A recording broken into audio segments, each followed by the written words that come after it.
பத்திரிகை நண்பர்களுக்கு வணக்கம். நான் இந்த அளவுக்கு எதிர்பார்த்து நடிக்கல ஜீப்ரால. ஒவ்வொரு நாளும் வந்து பாசிட்டிவ் ரிவ்யூஸ் வந்துக்கிட்டே இருக்கு. அதில் ஃபஸ்ட்டு எங்கள் ஊர்க்காரங்க தான், கோயம்புத்தூர் டிஸ்ட்ரிபியூட்டர்ஸு. பொதுவாக ஒரு படம் எப்படி இருக்குன்னு டிஸ்ட்ரிபியூட்டர்கிட்ட மட்டும் நான் கேட்கவே மாட்டேன். இருக்கு அப்படின்னு ஒரு இழுப்பாங்க. எவ்வளோ லாபம் வந்தாலும் அது ஒரு பத்தாத மாதிரியே ஒரு விஷயம் சொல்லுவாங்க. ஆனால் இவங்க வந்தோடனே வந்து கை கொடுத்து படம் சூப்பராக போயிட்டுருக்கு அப்படின்றாங்க. அதுதான் வந்து ரொம்ப சந்தோஷம். இங்கே வந்ததுக்கப்புறம் நம்ம ப்ரொடியூசர் பாலா சார், நேற்று டெல்லியில் ஹவுஸ்ஃபுல் சார் அப்படின்னு. ஹிந்தி டப்பிங் ரிலீஸ் பண்ணிட்டீங்களா? இல்லை சார், தெலுங்கு ஹவுஸ்ஃபுல் சார் அப்படின்னு.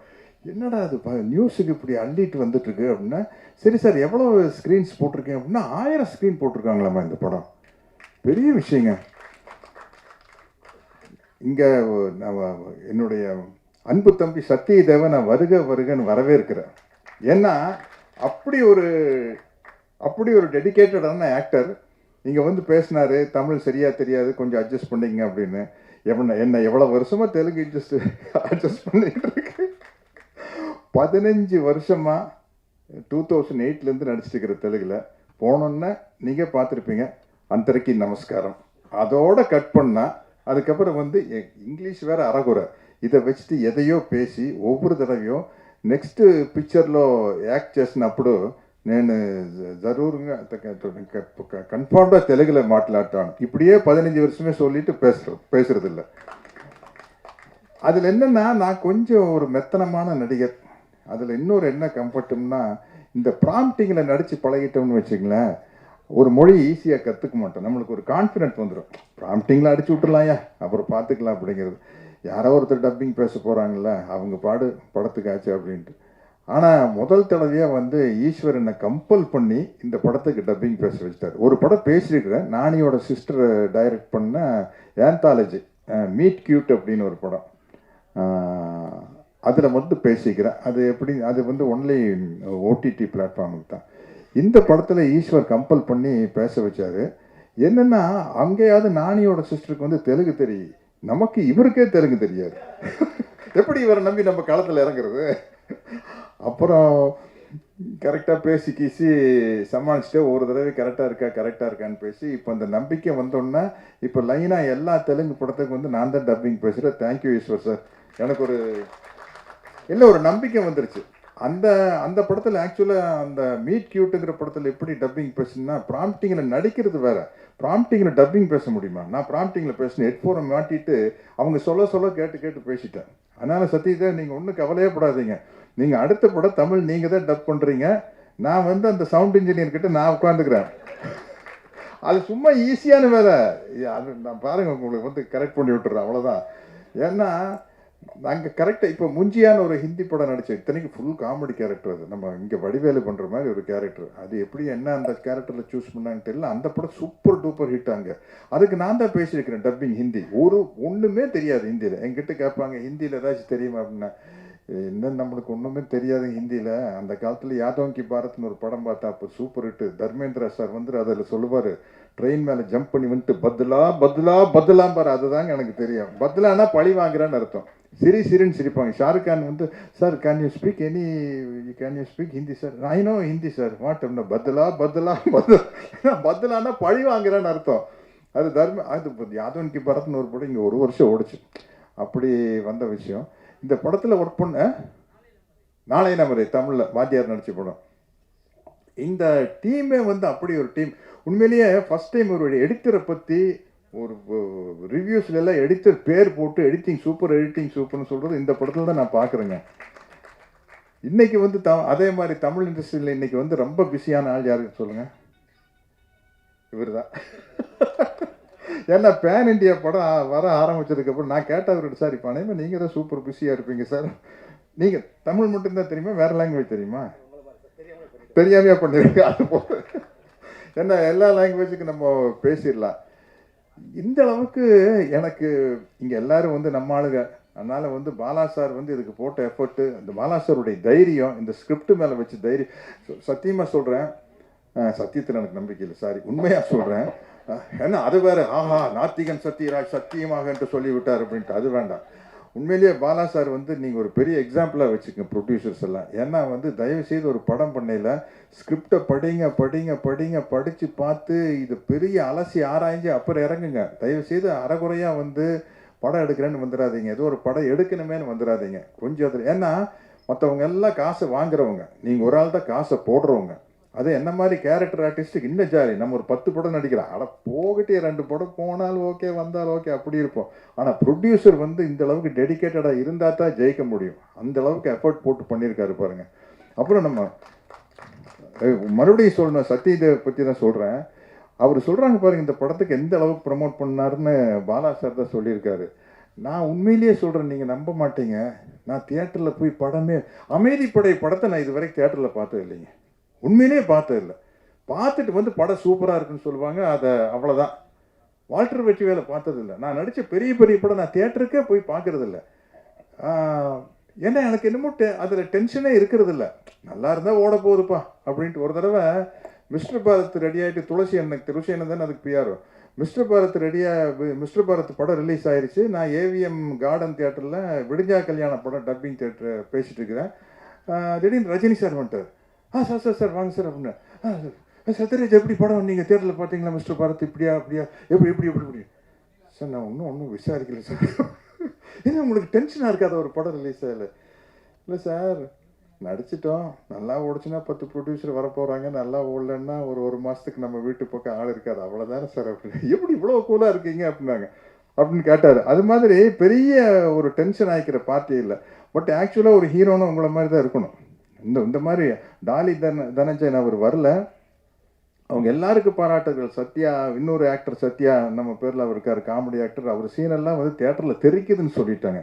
அதே மாதிரி இந்த படத்தினுடைய ஹீரோயின் யார் பாருங்கள். ஹீரோயினை பற்றி நான் தான் பேசுகிறேன், நியாயப்படி ஹீரோ பேசியிருக்கணும். ஹீரோயினை பற்றி ஹீரோவில் பேசணும். நான் அப்பா காலத்தில் இருக்கிற நான் பேசுகிறேன் பாருங்கள். பிரியா பவானி சங்கர் வந்து ஹேட்ரிக் அடிச்சிருச்சுல்ல, 3 படம் கண்டினியூஸாக சக்ஸஸ். பாருங்கள், டிஸ்ட்ரிபியூட்டர் ஆமான்ட்டாங்க எங்கள் ஊருக்காரங்க. ரொம்ப அதுக்கு மட்டும் நல்லா தலையாட்டுறாங்க. பிரியா பவானி சங்கர் ஹேட்ரிக் அடிச்சிருச்சுன்னு. அதனால் இப்போ ஒரு சந்தோஷமாக இருக்குது. தொடர்ந்து பாசிட்டிவ் ரிவ்யூஸ் வந்துட்டு இருக்குது. அது காரணம் வந்து பத்திரிகை நண்பர்களாகிய நீங்களும் அந்த படத்துக்கு பாசிட்டிவ் ரிவ்யூ கொடுத்த ரசிக பெருமக்களும் தான். அவங்களுக்கு ஒரு மிகப்பெரிய நன்றியை சொல்லி, யாராச்சும் விட்டுருந்தேன்னா மன்னிச்சுக்குங்க. அவன் எல்லாருக்கும் ஒரு நன்றியை சொல்லி விடைபெறுகிறேன். நன்றி, வணக்கம். ரிலேட்டடாக ஏதாவது கேள்விகள் இருந்தால் நீங்கள் வந்து டீம் மெம்பர்ஸ் கிட்ட இப்போ கேட்கலாம்.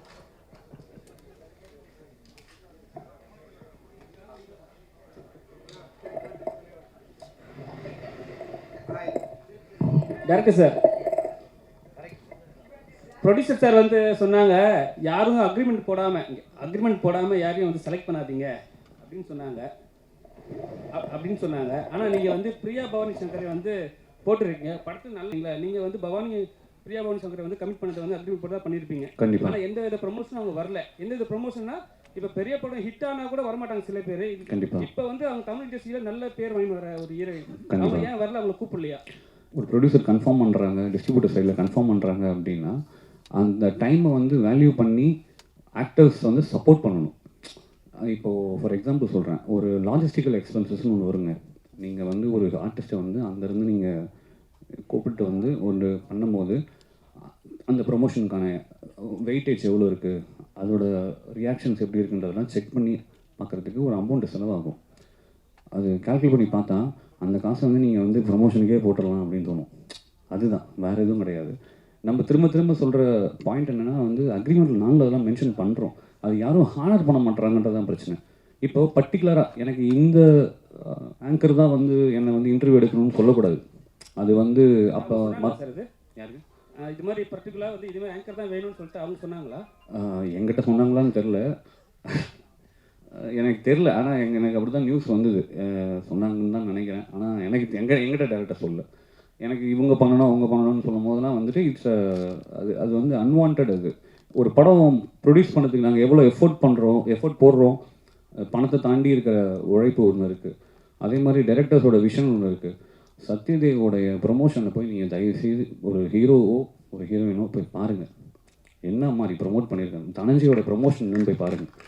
இந்த படத்தை கொண்டு போய் கடைசி கட்டத்தில் இருக்கிற மக்கள்கிட்ட போய் சேர்க்கறதுக்கு அவங்க பட்ட கஷ்டம்னா வந்து ஒரு 15-20 நாள் மெனக்கிட்டு மனுஷன் வந்து 2 படம் கமிட்மெண்ட்டில் வச்சுருக்காப்புல. இருந்தாலும் 2மே பெரிய பேனரு, பெரிய ரோலு.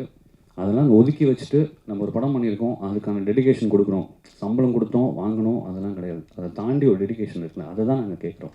சார் இப்போ இது மாதிரி வந்து நீங்கள் சொல்கிறீங்க பெரிய பேனரு பெரிய படம் பண்ணுறோன்ட்டு, ஆனால் வந்து என்ன பண்ணுறாங்கன்னா பெரிய பெரிய ஆர்டிஸ்ட் நடித்த ப்ரொமோஷனுக்கெல்லாம் ஆடியோ லான்ச்சுக்கெல்லாம் பெரிய பெரிய ஹீரோயின்ஸ்லாம் வராங்க. ஏன் ரஜினி சாரும் கூட வர்றாரு, கமலஹாசன் சார் கூட வராங்க, நயன்தாரா கூட வராங்க. ஆனால் வந்து சின்ன படம் யாராவது பண்ணிட்டாங்கன்னா அவங்க சைட்லேருந்து யாரும் வர்றது கிடையாது. இது வந்து ப்ரொடியூசருக்கு நிறைய பாதிப்பு உண்டு அப்போ தான். ஏன்னா வந்து நம்ம படத்துக்கு வரமாட்டாங்க, அடுத்த படத்துக்கு போகிறாங்கன்ட்டு ஒரு விஷயம் இருக்குல்ல சார். சார் இது எஸ்கே சொன்ன ஒரு டைலாக் தான் சொல்லணும். ஜெயிச்சிடுவேன்னு சொன்னால் எவனும் நம்ப போகிறதில்ல, ஜெயிச்சுட்டு சொன்னால் நம்புவாங்க. இப்போ நாங்கள் ஜெயிச்சிட்டோம், அடுத்த வாட்டி கூப்பிட்டா தானே வர போகிறாங்க, அவ்வளோதான், சிம்பிள்.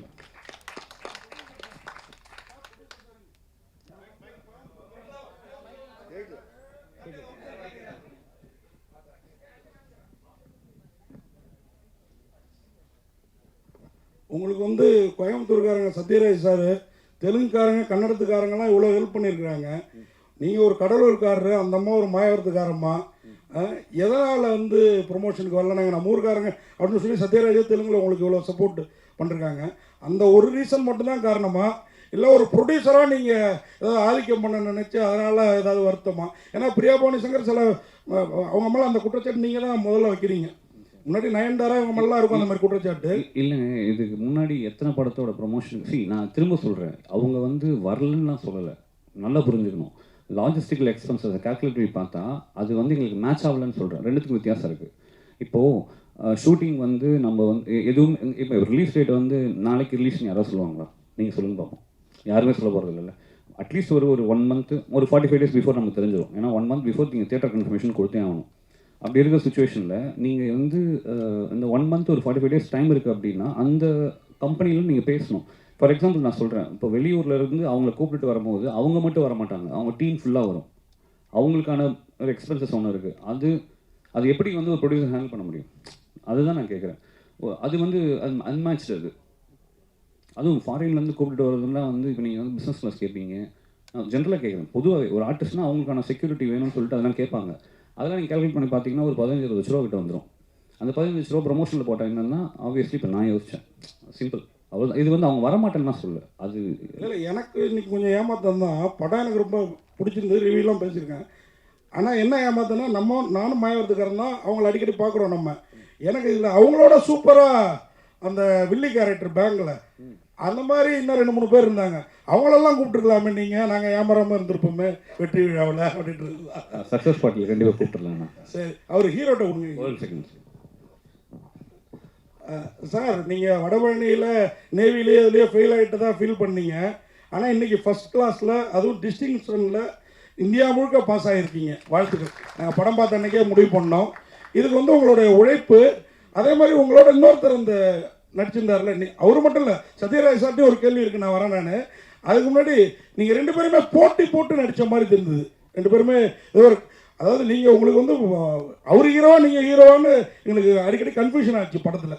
2 பேரும் ஹீரோ, ஆனால் அதில் வில்லனிக்கு ஹீரோ ஒரு பங்கு ஜாஸ்தியாக இருந்தீங்க. எப்படி அது? Sir, first of all, thank you for saying that. Yes, I failed in that Navy exam, and thank you for making a huge hit. Sir, that's how the script was written actually. So it's like a ego war between me and Dhananjay. So I mean, for me, the script is the hero more than anything else. So whatever Ishwar told me, that was the hero first, and then I personally chose Surya character.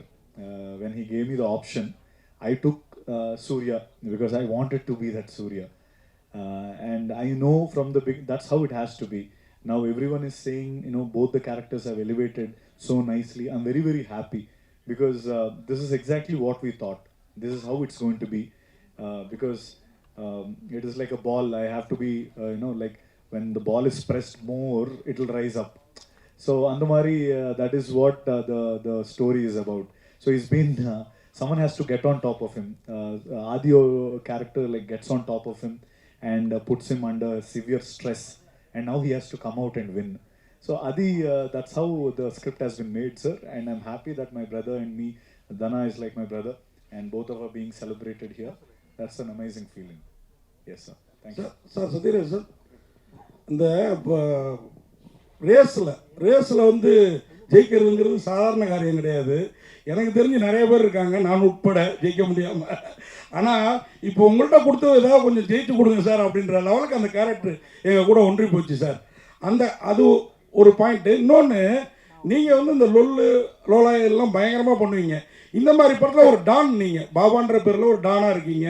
இப்போ share மார்க்கெட்டில் ரேஸ்லாம் போட்டு நமக்கு ஒரு 2 ஜோடி எதுவும் இல்லையா அப்படின்ற feeling எதுவும் இல்லையா சார்? டைரக்டர்கிட்ட அதை பற்றி எதுவும் கேட்கலையா? இருக்காது அப்படின்னா டைரக்டர்கிட்ட பதிவு பண்ணுங்க சார். சார் அடுத்த படத்தில் சார் பார்ட் 2 கொஞ்சம் சார் பாருங்க சார், ப்ரெஸ்லேயே கேட்குறாங்க சார் எனக்கு ஜோடி இல்லைன்னு அவங்க வருத்தப்படுறாங்க இல்லையா. சொன்னதே வந்து சார் வந்து ஒரு முரட்டு சிங்கிள் இந்த படத்தில். அதனால் அடுத்த படத்தில் ஜோடி கொடுத்துருவாரு, அது ஒன்றும் பிரச்சனை இல்லை. எனக்கு இந்த மாதிரி யங் டீம் கூட ஒர்க் பண்ணல ரொம்ப எனக்கு இந்த படம் சூப்பராக ஜெயிக்குன்னு எப்போ முடிவு செஞ்சேன்னா, இந்த ஹைடெக் கிரைம் என்கிட்ட சொன்னார் ஈஸ்வர். சொன்னப்போ எனக்கு சுத்தமாக ஒன்றுமே புரியல. அப்போவே நினச்சி இந்த படம் ஜெயிச்சிரு அப்படின்னு. ஏன்னா யங்ஸ்டர்ஸ் கனெக்ட் பண்ணிக்குவான்னு தெரியுது இல்லை, இது வந்து அவங்களுக்கு கனெக்ட் ஆயிரும் அப்படிங்கிறது தெரியுது. எனக்கு பொதுவாகவே என் வயசில் இருக்கிறவங்க எந்த அளவுக்கு டெக்கியாக இருக்கிறாங்களோ அதில் நான் ரொம்ப ஒரு 10% தான். எனக்கு இந்த விஷயங்கள் எதுவுமே தெரியாது. நான் ட்விட்டர் இல்லை, இன்ஸ்டாகிராம் இல்லை, ஃபேஸ்புக் இல்லை, சார் பாலா சார் இல்லை சார் உங்கள் இதுலையெல்லாம் போட்டு விடுங்க சார் அப்படிவாங்க. சார் நான் எதுலேயுமே இல்லை சார். எனக்கு 47 வருஷமாக போனோம். டோப்பாவை தூக்கி தலையில் வைக்க வேண்டியது, ஷார்ட் கேமரா, ஆக்ஷன், கட் அப்படின்னா வந்து நான் உட்காந்துட்டு வெட்டி அரட்டை அடிக்கிறது. இந்த படத்தினுடைய மேன்மைக்காக எல்லாம் பாடுபடுறதில்ல. வெட்டி அரட்டை, ஊர்வாயா உலக வாயெல்லாம் பேசி, யார் நம்ம எல்லாம் கவுண்டமணி என்ன மணிவண்ணன் சார் கூட வளர்ந்தவங்க தானே. அதனால் இதெல்லாம் பேசி சிரிச்சு பேக்கப்னோன்னா டோப்பா கழட்டி வீசிட்டு கிளம்ப வேண்டியதான். இப்படி தான் வாழ்க்கையை ஓடிட்டு இருக்குது. எங்கிட்ட கேட்பாங்க, சார் அந்த பாகுபலியில் எப்படி சார் கஷ்டப்பட்டு நடிச்சிங்களா அப்படின்னு. ஒன்றுமே இல்லை சார், நடிகன் படத்தில் எப்படி நடிச்சினோ அதே மாதிரி தான் எல்லா படத்துலையும் ஜாலியாக தான் நடிச்சிருக்கேன், ஒன்றும் கிடையாது அப்படின்னு சொல்லுவேன். அதனால் சரி எங்கேயோ விட்டு போட்டு எங்கேயோ இந்த வயசாகிடுச்சுனால கேட்ட கேள்விக்கு ஏதாவது சம்பந்தம் இருக்குதா நான் பேசுறது இருக்குதா? சரி சரி சரி. இப்போ நமக்கு தேவை வந்து அடுத்த படத்தில் எனக்கு 2-3 heroine. Okay director sir director sir, இந்த படத்தில் இவ்வளோ காஸ்டிங், மெயினாக சத்யராஜ் சார் அந்த கேரக்டர், இவங்க 2 பேரோட உழைப்பு, அந்த ஹீரோயின்ஸ் எல்லாருமே, அதுக்கு மேலே டயலாக்ஸு, ஒரு டயலாக்கும் பாட்டு வரியில் கூட நமக்கு வேணுங்கிற நினைக்கிற பணத்தை எதிரில் இருக்கிறவன் மறுக்க முடியாத இடத்துல வச்சு கேட்கணும். அது மாதிரி பணங்கிறது ஒருத்தன் கையில் இருக்காது. நான் என்ன இயேசு கிறிஸ்துவா வெள்ளிக்கிழமை ஏஞ்சி வர்றதுக்கு, இந்த மாதிரி டயலாக்லாம் பார்த்தீங்கன்னா தேட்டரில் ப்ரெஸ் ஷோலே கிளாப்ஸாக இருந்தது. இந்த டயலாக்லாம் எப்படி நீங்கள் மட்டுமே யோசிச்சு பண்ணீங்களா இல்லை? ஆமாம் சார், இது ஃபஸ்ட்டு நாங்கள் டிராஃப்ட் எழுதும்போது அதை பவுண்டாக நானும் யுவாவும் உட்காந்து டிஸ்கஸ் பண்ணிட்டோம். அதுக்கப்புறம் ஒரு டிராஃப்ட் எழுதும்போது யுவாவும் ஐடியா கொடுப்பாரு என்னன்னு. அது கேரக்டர் யோசிக்கும் போதே அந்த இது ஆட்டோமேட்டிக்காக வந்துடுது சார். நான் இங்கே ஆரோவில்ல தான் உட்காந்து எழுதினேன். எப்போவுமே அங்கே போயிடுவேன் யூஸ்வலி. அங்கே போய் எழுதும்போது இந்த கேரக்டர் யோசிக்கும் போதே ஒரு கவுண்டர் வந்துடும் அந்த இது. இன்னொன்று அந்த நீங்கள் சொன்ன அந்த கடைசி டைலாக், எஸ் அது எதிரில் இருக்கிறவன் இல்லைன்னு சொல்கிற இடத்துல நிற்க வச்சு தான் நமக்கு வேணுங்கிறத கேட்கணுன்றது, அது அந்த கேரக்டரோட மொத்த டெஃபினேஷன். அது அந்த ஏன் இவ்வளோ தூரம் அந்த கேரக்டர் வந்ததுன்றதுக்கு. ஸோ டைலாக்ஸ் அஃப்கோர்ஸ் எல்லாம் டிஸ்கஸ் பண்ணி தான் பண்ணுவோம். அது அவுட் ஆஃப் தி கேரக்டரே சில இது டப்புன்னு அதுவே வரும், சில இடத்துல அது ஒர்க் அவுட் ஆகிடும் சார். அதே மாதிரி முன்னாடிலாம் பணம், இப்போ நீங்கள் வந்து ஷேர் மார்க்கெட், குதிரை ரேஸ் எல்லாமே காமிச்சிருந்தீங்க, லாட்ரி மணி டாண்டி. இது வந்து லக்கி பாஸ்கர்லேயும் சமீபத்தில் ரிலீஸ் ஆன அந்த படத்துலேயும் இருந்தது. ஆனால் இதை நீங்கள் வேறு மாதிரி காமிச்சிருந்தீங்க. அந்த படமும் ஹிட்டு, உங்கள் படமும் அதை விட பெரிய ஹிட்டு. இது வந்து ஏற்கனவே எதிர்பார்த்ததா? அப்புறம் என்னுடைய கேள்வி என்னென்னா, இந்த பேங்க்கு பரிவர்த்தனை இந்த மாதிரி இதில் நம்ம பேங்க்கு போனோம்னா ஒரு 100 ரூபா நம்ம காசு எடுக்கிறதுக்கு 1000 கையெழுத்து போட சொல்லுவாங்க. அந்த மாதிரி ஏதாவது பாதிக்கப்பட்டு இந்த மேட்டரை வந்து பேங்க் உள்ளார இருக்கிறவங்க என்னெல்லாம் பண்ணுறாங்கிற மாதிரி வச்சிங்களா? ஏன்னா ரொம்ப நேச்சராக இருந்தது. வாழ்த்துக்கள். தேங்க்யூ சார், தேங்க்யூ, ரொம்ப நன்றி sir, seriously thank you so much. படத்துக்கு ஆக்சுவலாக பார்த்தா 2 ஹீரோ மாதிரி சொல்கிறீங்க. ஆனால் ஜீப்ரான் ஏன் வச்சிங்க? அது பிளாக் அண்ட் ஒயிட் கோடுக்காக வச்சிங்களா இல்லை ப்ரொடியூசர் சொன்னதுக்காக வச்சிங்களா? இல்லைங்க, இது அவுட் ஆஃப் ஸ்கிரிப்ட் எழுதும் போதே அது திடீர்னு அது வரணும் மைண்டில். ஸோ அப்படி வந்தது தான் ஜீப்ரானு. எனக்கு என்னென்னா இதில் இந்த படத்தில் யாருமே பியூர் பிளாக்கும் கிடையாது, பியூர் ஒயிட்டும் கிடையாது. பார்த்தீங்கன்னா தெரியும், எல்லாருமே கிரே தான். அது ஹியூமன்ஸே அப்படி தான் நான் நம்புகிறேன். ஏன்னா சுச்சுவேஷனை வச்சு அவங்க நம்ம சில சமயம் போய் கூட சொல்லுவோம், அதை தவிர்க்க முடியாது. அன்லெஸ் அண்ட் அன்டில் நம்ம காந்திஜி மாதிரி ஒரு ஃபாலோவராக இருந்தால் அது வேற இது ஒரு எத்திக்கல் ஸ்டாண்டுன்றது. நான் சொல்கிறது உண்மையை பேசினாருன்னு ஒரு இடத்துல ஸ்டாண்ட் எடுத்தார்ல, அந்த பாயிண்ட்டை மட்டும் சொல்கிறேன். நீங்கள் என்ன மறுபடியும் கேட்டுக்கோணும். ஓகே, சூப்பர் பிரதர் நீங்கள். ஸோ அந்த இதில் வந்து ஜீப்ரான்னு வைக்க போகும்போது எனக்கு இந்த கதைக்குள்ளே வந்து எனக்கு, ஏன்னா இது ஒரு ஆடுபுலி ஆட்டம் மாதிரி தான் இது. ஸோ நிறையா இந்த ஒரு ஜங்கிளில் ஒரு அனிமல்ஸ் எல்லாம் வந்து எல்லாமே அசம்பிள் ஆகிற மாதிரி, ஒரு பிளாக் ஹார்ஸ், ஒரு ஒயிட் ஹார்ஸ், ஒரு ஃபாக்ஸ் இருக்குது, ஒரு உல்ஃப் இருக்குது, ஒரு crocodile இருக்குன்னு அந்த எல்லாத்தையும் வைக்கும்போது அதோட கலை வந்து ஒரு செஸ் போர்ட் மாதிரி தான் நான் பார்க்குறேன். ஸோ அதுக்கு ஒரு பிளாக் அண்ட் ஒயிட் சதுரங்க வேட்டைன்றது சூப்பர் டைட்டில் இருக்குது எனக்கு, அது உங்களுக்கு தெரியும் ஆல்ரெடி. ஸோ கருப்பு வெள்ளைன்னு வைக்கிற அது எனக்கு அந்த மாதிரியான ஒரு இதில் வரவே இல்லை. சரி, எனக்கு டக்குன்னு யோசிக்கும் போது ஒரு இங்கே எல்லாருமே வந்து பியூராக வந்து பிளாக்னு சொல்லிட முடியாது, ஒயிட்னு சொல்லிட முடியாது. இங்கே இருக்க எல்லாருமே ஜீப்ரா, அப்படி தான் நான் பார்க்குறேன். ஸோ அதுக்கு தான் அது வச்சதுங்க, பர்பஸ் தான். சார் ஜீப்ரா 2 வந்துட்டு நீங்கள் லீட் கொடுத்துருக்கீங்க. இப்போ அவர் வந்து சொன்னார் சூப்பர் ஸ்டாரை வச்சு நீங்கள் எடுப்பீங்க கண்டிப்பான. நீங்கள் எதுவும் அதை வச்சு ஸ்டோரி அவர்கிட்ட சொல்லியிருந்தீங்களா, இல்லை வந்து அவர் வந்து உங்களுக்கு வாழ்த்துக்கள் சொல்கிறக்காண்டி அப்படி சொன்னாரான்னு? சார், அவர் என் மேலே வச்சுருக்க நம்பிக்கை தான் அது காட்டுது சார். சார் ஒரே நிமிஷம் சரிங்க. சார் படம் வந்து ரிவ்யூவால் தான் நல்ல ஒரு வரவேற்பு கிடைச்சது அப்படின்னு சொல்லியிருந்தீங்க. இப்போ உங்கள் படத்துக்கு ரிவ்யூவால் தான் படம் நல்ல வரவேற்பு அடைஞ்சுன்னு, அதே மாதிரியே இப்போ சமீபத்தில் பார்த்தீங்களா ரிவ்யூவால் தான் ஒரு படம் ஓடவே இல்லை அப்படின்னு சொல்லிட்டு இந்த மாதிரி தியேட்டர்ஸில் ரிவ்யூலாம் எடுக்கக்கூடாது அப்படின்ற மாதிரி சொல்லியிருந்தாங்க.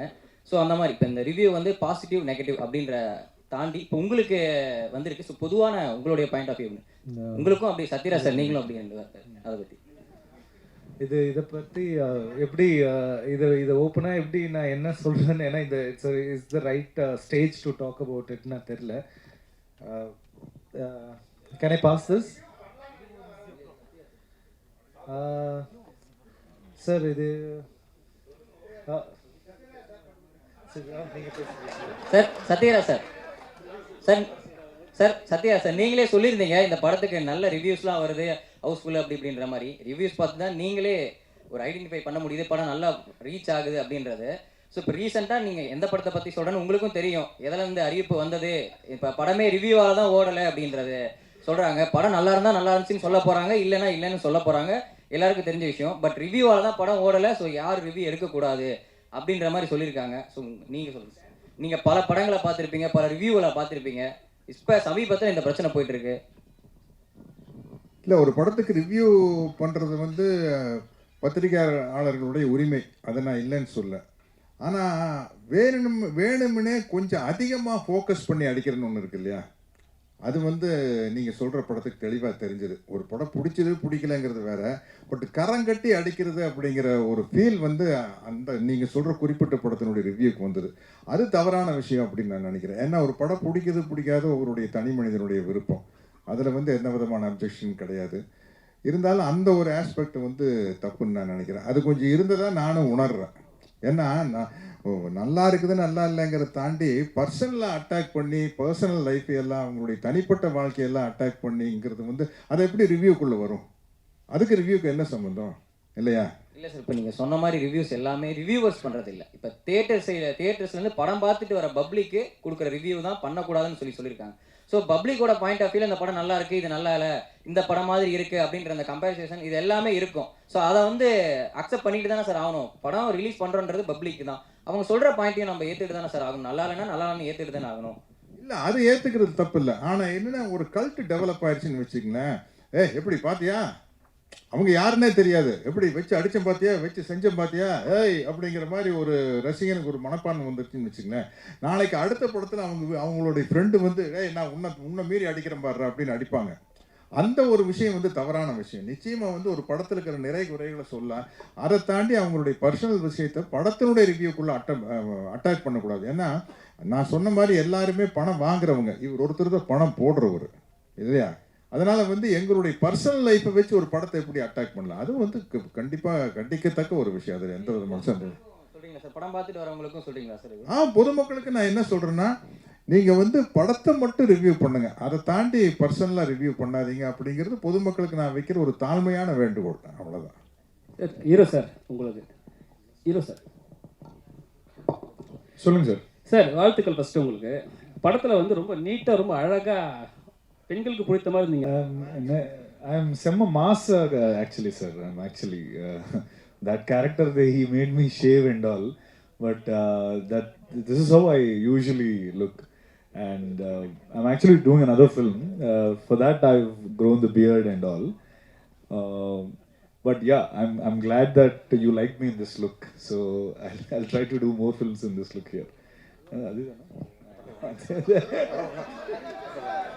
டைரக்டர் சார் டைரக்டர் சார் சொல்லுங்கள் சார். படத்து திரைக்கதை வசனம் இயக்கம் நடிப்பு எல்லாம் நல்லா இருக்கு. ஆனால் கதைன்னு பார்த்தா எனக்கு ஒரு தப்பான கதையாக தோணுது.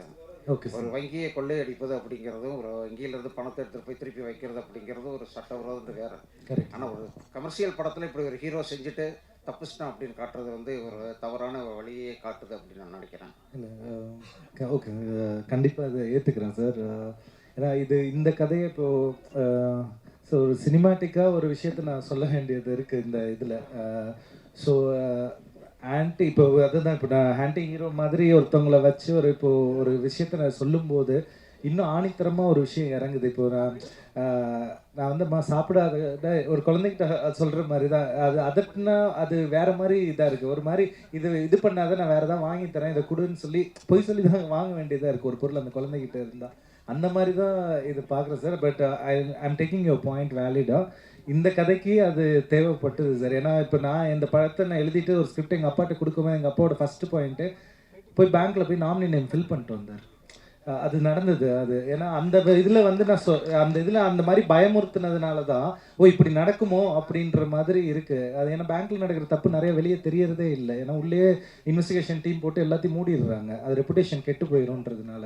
ஸோ இந்த மாதிரி இடத்துல கொஞ்சம் இப்படி நெகட்டிவாக சொல்லும்போது கொஞ்சம் ரீச் ஆகுன்ற மாதிரி ஒரு தாட் ப்ராசஸில் இது எழுதுனது சார். அதுக்கு தான் சத்யரா சார் லாஸ்ட் சார் எங்கே சார் எப்பவுமே நீங்கள் சொல்லுவீங்க எந்த படமாக இருந்தாலும் ஓடினா ஓடும், ஓடலைன்னா நம்ம ஒன்றும் பண்ண முடியாதுன்னு சொல்லிட்டு. எப்பவுமே வந்து லோகேஷ் கனகராஜ் வந்து ஒரு டெடிக்கேட்டான ஆர்டிஸ்ட் தான், நீங்களும் டெடிக்கேட்டான ஆர்டிஸ்ட் தான் சரிங்களா. இப்போ கூலியில் நடிக்கிறீங்க, உங்களை செலக்ட் பண்ணும்போது நீங்கள் பார்த்துக்கலாம் அப்படி சொன்னீங்களா, இல்லை வந்து லோகேஷ் கனகராஜுக்கு ஏற்ற மாதிரி பேசுனீங்களா? முதலாவது வந்து இந்த படத்தினுடைய ப்ரெஸ் மீட்டில் அதை பற்றி பேச முடியாது. ஏன்னா இன்றைக்கி எல்லா கம்பெனிலையும் வந்து அக்ரிமெண்ட் இருக்குது. நம்ம அந்த படத்தை பற்றி அந்த படத்தினுடைய ப்ரமோஷனில் பேசணும். ஏன்னா என்ன விஷயம் சொன்னாலும் அது வெளியில் லீக் ஆகிற மாதிரி இருக்கும். நான் வந்து அக்ரிமெண்ட் வேறு வர கார்ப்பரேட் கம்பெனி அக்ரிமெண்ட் வந்து அந்த காலத்தில் ஆனந்தவுடன் இந்த கல்கி தீபாவளி மலர் அளவுக்கு வருது. அது படிச்சும் புரிஞ்சிக்க முடியாது, நான் படிக்கிறதும் இல்லை. அதுக்கு பெரிய ராம்ஜெத் மலானி மாதிரி ஒரு வக்கீலத்தை கூப்பிட்டு வரணும். நான் ஒரு 15-20 பக்கம் அப்படியே சர்சன்னு பரட்டுவேன். கரெக்டாக என்னுடைய அந்த பேமெண்ட் போர்ஷன் இருக்கு பாருங்க, அதை மட்டும் பார்ப்பேன். கண்ணில் விளக்கு நீ வச்சுட்டு சரி இது அட்வான்ஸு, இது first schedule, second schedule, third schedule, before dubbing settlement, okay அப்போ போடுப்பா கையெழுது அப்படின்னு போட்டுருது. அதனால் அதில் எல்லாம் என்ன எழுதியிருக்குன்னே தெரியல. நீங்கள் இப்போ ஏதாச்சும் என் வாயை பிடிங்க ஏதாச்சும் உடறி கொட்டி நாளைக்கு நம்ம மேலே கேஸ் போடுற மாதிரி ஆகிடக்கூடாது இல்லை. அதனால் அந்த படத்தினுடைய ப்ரமோஷனில் பேசிக்குவோம். அதே தான் அதை இல்லை பொதுவாகவே அப்படி அக்ரிமெண்ட் அந்த படத்தினுடைய அக்ரிமெண்ட் அவங்க தான் எல்லாமே ரிலீஸ் பண்ணோம். இப்போ அந்த படத்தில் வந்து என்ன கெட்டப் அப்படிங்கிறது அவங்களே ரிலீஸ் பண்ணிட்டாங்க. என் பேர் வந்து ராஜசேகர்னு போட்டு ரிலீஸ் பண்ணிட்டாங்க. அதனால் அதை பற்றி பேசலாம், மற்ற விஷயங்கள் வந்து பேசக்கூடாது அப்படிங்கிறது தான்.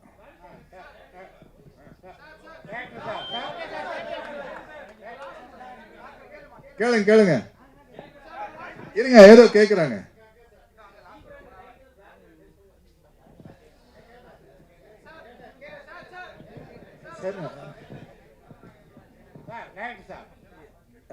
சாரி சார் சொல்லுங்கள் சார். வந்து சத்யராஜ் சார் ஒரு ஷேர் சர்டிஃபிகேட் ஃபிசிக்கலாக இருக்கிறதா அப்படியே ஒயிட் ஆகி கொடுக்குறதா ஒரே டயலாக பெரிய அமௌண்ட்டு இப்படி வந்து ஃபிசிக்கலாக இருக்கிற ஷேர் சர்டிஃபிகேட்டை டிமெட்டீரியலைஸ் பண்ணாமல் டிமேட் அக்கௌண்ட் ஓப்பன் பண்ணாமல் எப்படி அவ்வளோ பெரிய அமௌண்ட் அப்படி ஒரு டயலாக்ல ஒரு லைனில் வந்து அப்படி பண்ணுறாங்க?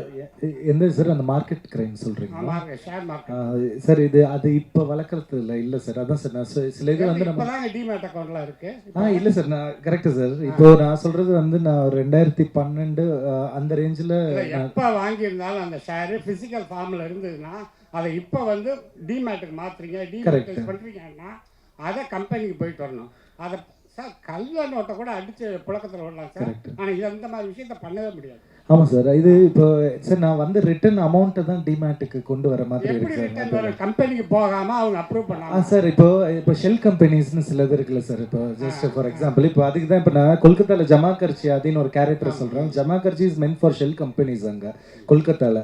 இப்போ இந்த மாதிரி நிறைய ஷெல் கம்பெனி நேம் மட்டும் இருக்கும், அந்த இடத்துல அந்த மாதிரி ஒரு ஃபிசிக்கலாக ஒரு கம்பெனியே இருக்காது.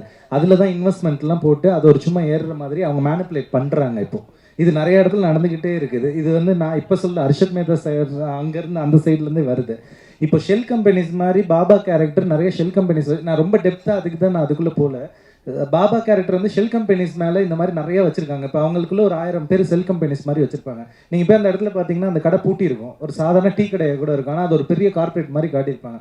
அதில் உள்ளே இருக்கிறவங்க ப்ளே பண்ணி இன்வெஸ்ட்மெண்ட் பண்ணி அந்த மாதிரி ஷேர். நான் எப்படி காட்டுறேன்னா, Baba is owning shell companies, நிறைய ஷெல் கம்பெனிஸ் உள்ளே வச்சுக்கிட்டு அதை மேனிப்புலேட் பண்ணி உள்ளே இருந்து அந்த பணத்தை வந்து ட்ரான்ஸ்ஃபர் பண்ணுறாருன்னு. அது நான் ரொம்ப டீட்டெயிலாக போனேன். இவ்வளோ தூரம் என்னால் ஒரு சினிமாக்குள்ளே சொல்ல முடியுமான்னு தெரியல. பிகாஸ் நான் ரிசர்ச் பண்ணிட்டேன். அதை எவ்வளோக்கு சொன்னால் அது போதும், அதுக்கு மேலே வேண்டாம் அப்படின்றதுக்கு தான் சார். அதில் ஏதாவது லாஜிக்கல் எரர் வரக்கூடாதுன்றதுனால தான் அந்த இடத்துல வந்ததுனால கொஞ்சம் சினிமாட்டிக்காக சொல்கிறதுக்கு ஒரு சில இடத்துல லிபர்ட்டி எடுத்திருக்கோம் நாங்கள். அதுதான் ரொம்பவே எடுத்துட்டீங்க சார். ஓகே சார், நல்ல கேள்வி sir. Thank you sir, really good question. Thank you.